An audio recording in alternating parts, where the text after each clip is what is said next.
नमस्कार साथियों, good morning. आपका द एन के स्टडी के यूट्यूब चैनल पर मैं नवीन कुमार बार फिर से स्वागत करता हूं। तो बिहार में असिस्टेंट प्रोफेसर की बहाली को नेट की तर्ज पर शुरू होगा बेट। जी हां, बेट अर्थात बिहार एलिजिबिलिटी टेस्ट नेट की तर्ज पर शुरू होगा।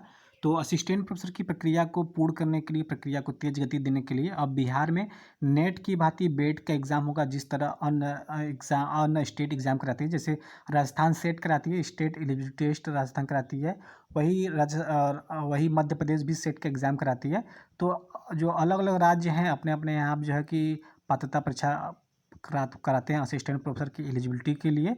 तो वैसे ही बिहार भी अब करने जा रहा है। अब जो है कि जो अभ्यर्थी नेट नहीं पास हो पा रहे हैं, तो अब उन्हें जो है कि बेट में अब बैठने का मौका मिलेगा।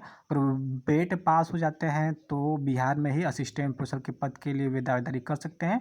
नेट जो पास होता है, नेट पूरे पूरे भारत के लिए दावेदारी होता है कि कभी असिस्टेंट प्रोफेसर का विज्ञापन निकलता है तो उसमें फॉर्म अप्लाई कर सकते हैं। तो बिहार राज्य उच्चतर शिक्षा परिषद की द्वितीय बैठक में बिहार के विश्वविद्यालयों में प्री पीएचडी एडमिशन टेस्ट एकीकृत व समेकित रूप से करने पर सहमति बनी है। इसकी कार्य योजना बनाकर सरकार के माध्यम से राज्यपाल सह कुलाधिपति को प्रस्ताव भेजने पर सैद्धांतिक सहमति बनी है। इससे छात्रों को अलग अलग विश्वविद्यालयों में प्री पीएचडी हेतु पीआरटी नहीं देना पड़ेगा तथा एक ही परीक्षा के माध्यम से विषय विशेष में सीट की उपलब्धता एवं आरक्षण के रोस्टर के हिसाब से उनका नामांकन किया जा सकेगा। इससे एक तरफ जहां छात्र परेशानी से बचेंगे, वहीं दूसरी तरफ उन्हें आर्थिक नुकसान भी नहीं उठाना पड़ेगा। साथ ही विश्वविद्यालयों को भी निर्धारित समय पर नामांकन लेने में सुविधा होगी। तो बिहार राज्य उच्चतर शिक्षा परिषद की द्वितीय बैठक कल संपन्न हुई, जिसमें जो है शिक्षा मंत्री प्रोफेसर चंद्रशेखर की अध्यक्षता में यह मीटिंग हुई थी।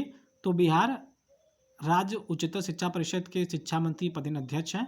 बैठक में 19 एजेंडा बिंदुओं पर सहमति द्वारा अनुमोदन किया गया। एजेंडा के प्रमुख अनुमोदन में बिहार राज्य उच्चतर शिक्षा परिषद का प्रतीक चिन्ह वार्षिक कार्यकलाप भी शामिल था। तो यहाँ पे जो एक बिंदु पे सहमति बनी है बेट के एग्ज़ाम को लेकर बनी है कि बिहार में अब नेट की तर्ज पर बेट भी होगा। अब जैसे इसके बारे में बेट के बारे में कोई ऑफिशियली न्यूज़ और निकल के सामने आती है कि बेट के लिए कितने विषयों में एग्ज़ाम कराया जाएगा और इसका सिलेबस क्या होगा इत्यादि, तो अलग से वीडियो बनाकर आपको इन्फॉर्म कर दिया जाएगा। तो इस वीडियो में बने रहने के लिए बहुत बहुत धन्यवाद।